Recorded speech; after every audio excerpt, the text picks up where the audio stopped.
YTN 뉴스 FM 노영희의 출발새 아침. 오늘은요, 더불어민주당 양향자 의원, 미래통합당 박수영 의원과 함께하고 있습니다. 박원순 시장 장례 관련해서, 포털에서 막 검색어 1위 올라가신 분이 있어요, 이번에. 미래통합당 배현진 의원의 말이었는데요. 8년 만에 귀국한 이 박원순 시장의 아들 주신 씨를 향해서 병역비리 의혹이나 빨리 밝혀라. 그러니까 상이 끝난 다음에 지금 현재 진행 중인 2심에서 병역비리 의혹 관련된 재판에 충실히 임해라. 이런 취지로 얘기를 했는데요. 사실 알고 봤더니 박주신 씨 병역비리 사건이 이미 끝났고 다른 사람들이 공직선거법상 그 허위사실 유포 그 재판으로 2심에 지금 진행 중인 사람들이 몇 명 있다는 거예요. 그래서 박주신 씨하고는 상관이 없는데 미래통합당의 우리 또 배현진 의원께서 이런 말을 굳이 잘못된 사실관계 가지고 하는 것이 적절했느냐 이 얘기에 대한 논란이 있습니다. 어떻게 보십니까, 박 의원님? 예, 아마 사실관계는 좀 더 확인을 더 했어야 된다고 생각을 하고요. 네. 전반적으로 보면 국민적인 의혹이 아직도 남아있는 부분이 있어요. 다는 아닌데 일부 국민들의 의혹을 제기하고 있기 때문에 아버님의 명예를 위해서라도 털고 가는 게 좋지 않겠나는 정도. 이미 끝난 거 아닙니까? 그런 생각이 듭니다. 그런데 사실관계는 사실 또 더 확인했어야 되는 건 틀림없는 사실 같고요. 네, 어떻게 보십니까? 우선 우리 배현진 의원님 그런 말씀하시는 그 타이밍이 또 너무 상대로 하여금 가슴 아프게 하는 일인 것 같아요. 조금 지나서 해도 되지 않을까 이런 생각이 들고 외국에 있다가 아버지도 아직 보지도 못한 상황인데 그런 말씀을 하신 게 적절한가 우선 그런 생각을 했고 또 아시다시피 2013년도에 무혐의로 종결된 사안이지 않습니까? 근데 그리고 2심 재판이라는 것이 그 피고가 박 씨가 아닌 병역비리 의혹을 제기한 당사자에 대한 그 손해배상 청구 같은 거죠. 네, 그래서 실질적으로 팩트체크가 안 된 상황에서 이런 발언을 하는 것은 저는 적절치 않다고 보고요. 특히나 또 미통당의 윤기찬 홍보위원회 부위원장도 그 적절치 않다고 인터뷰에서 얘기를 하고 있는데요. 윤기찬은 변호사니까. 네네. 네. 근데 그런 부분에 있어서는 당 차원에서도 좀 제재하는 이야기는 좀 있어야 되지 않나 이런 생각이 좀 듭니다. 비공식적으로라도. 네. 어쨌든 배현진 의원의 얘기는 조금 그 사실관계 확인이 더 필요했던 것 같다. 여기까지는 두 분이 동의하시고 그렇지만 또 그럼에도 불구하고 좀 털고 가야 된다. 이게 박수영 의원님 얘기이신 것이고 양양자 의원님 얘기는 이미 그건 다 정리가 된 건데 이제 또 그런 거 말이 안 된다. 이런 얘기인 것 같아요. 나중에 제가 배현진 의원한테 한번 여쭤보도록 하겠습니다. 그 문제는. 자, 그리고요. 이번에 또 시끄러웠던 문제가 바로 이제 710 부동산 대책 문제입니다. 정부가 내놓은 710 부동산 대책은 주택 공급 확대 없이 수요만 세금으로 누른다라고 하는 특히 증세와 관련된 꼼수다 이런 얘기 계속 나오고 있거든요. 자, 710 대책으로 서울 집값이 과연 잡힐 것이냐. 이거 어떻게 보십니까? 양릉 의원님? 이 저금리 유동성 강화로 또 확대를 통해서 경기 부양과 부동산 가격 안정화를 동시에 이루어야 되기 때문에 상당히 어려운 문제는 맞는데요. 우선 정부는 이제 부정의한 방법으로 타인의 재산을 갈취하는 것과 같은 투기 세력을 막는데 이번에는 정말 집중적으로 노력을 했다라는 말씀드리고 또 이번 정책들로 인해서 또 투기 목적으로 주택을 다수 보유하는 일은 이제는 좀 많이 줄어들 거라고 생각을 하고 있고요. 기대하고 있고요. 다만 이제 부동산 정책을 수립하는데 사용되는 그 통계의 투명성, 또 적절성, 또 관련 용어에 대한 정의는 다시 할 필요가 있다고 생각을 합니다. 일례로 그 실수요자를 위한 정책을 펼친다고는 하지만 누구를 실수요자로 볼 것인지에 대한 것은 빠져 있고요.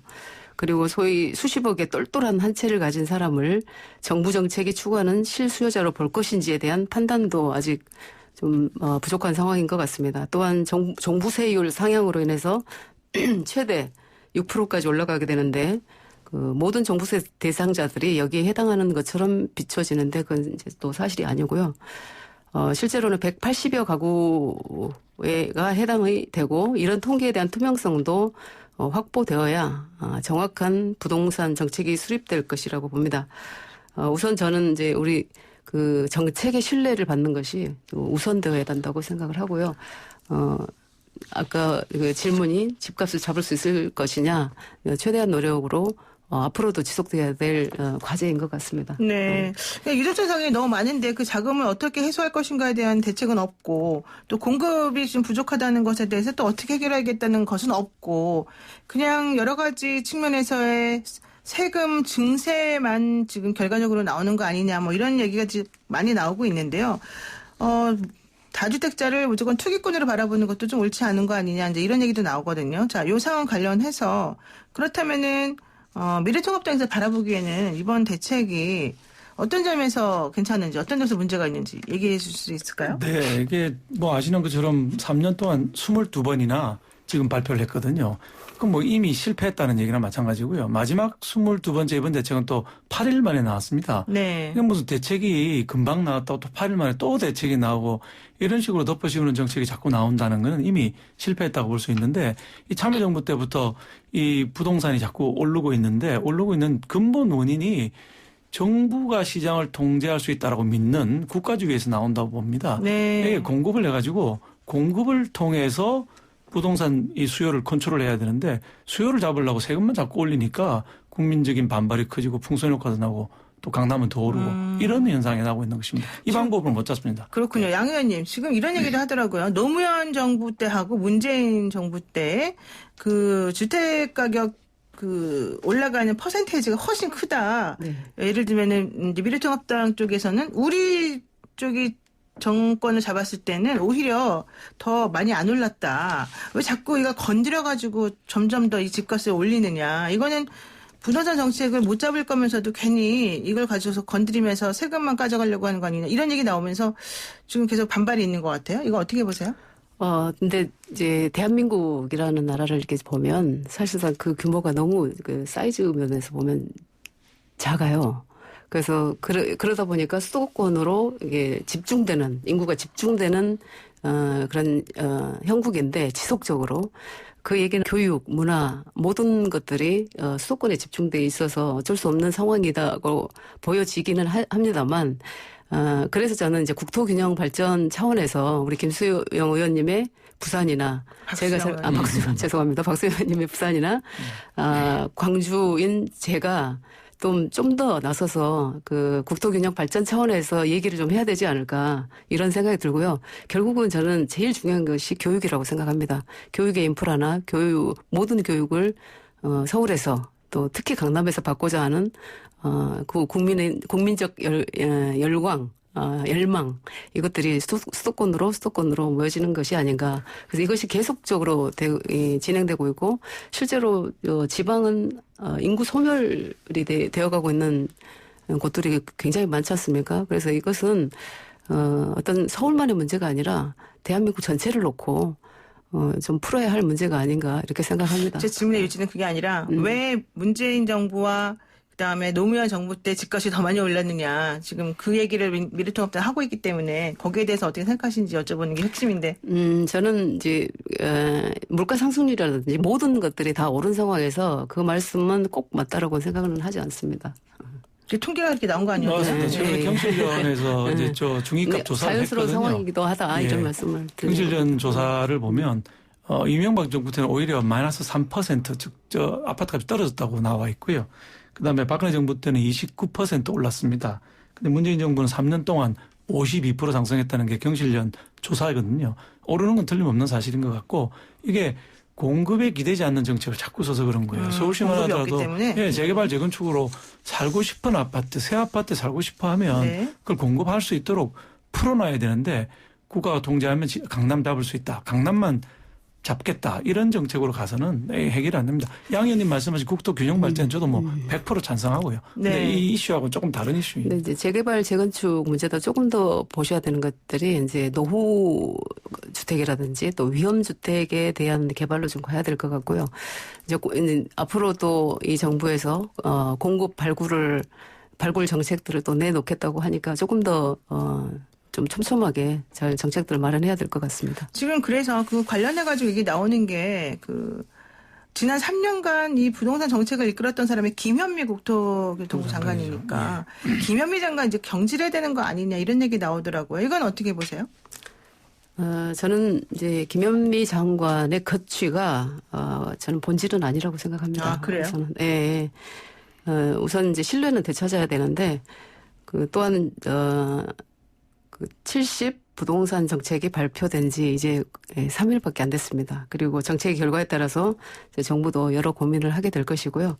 다만 이제 이 정책이 어떤 결과물을 내지도 않은 상황에서 그 경질론을 막 거론하는 것 그 자체가 사실 그 해결은 안 되고 논란만 부추기게 되지 않나 이런 그런 만들려는 시도로 보인다 이런 생각을 하고 또 모든 인사권은 대통령이 있기 때문에 제가 직접적으로 언급하는 것은 또 적절치 않다라는 말씀을 드립니다. 그러니까 3년 동안 장관이 부동산 정책을 이끌었는데 결국 현재 보니까 22번째 정책 나올 때까지 한 게 없더라. 오히려 더 문제를 많이 키웠더라. 이제 이게 바로 경질론의 핵심인데요. 어떻게 보십니까? 저는 뭐 100% 경질해야 된다고 생각합니다. 현실 인식에 문제가 있습니다.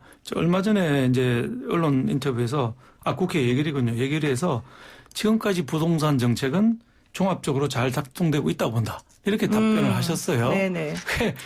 모든 국민이 다 작동 안 한다고 보고 있고 갤럽 여론조사에만 70% 국민이 부동산 정책이 잘못됐다고 보고 있는데 장관은 잘 작동하고 있다고 답변하고 있는 상황이고요.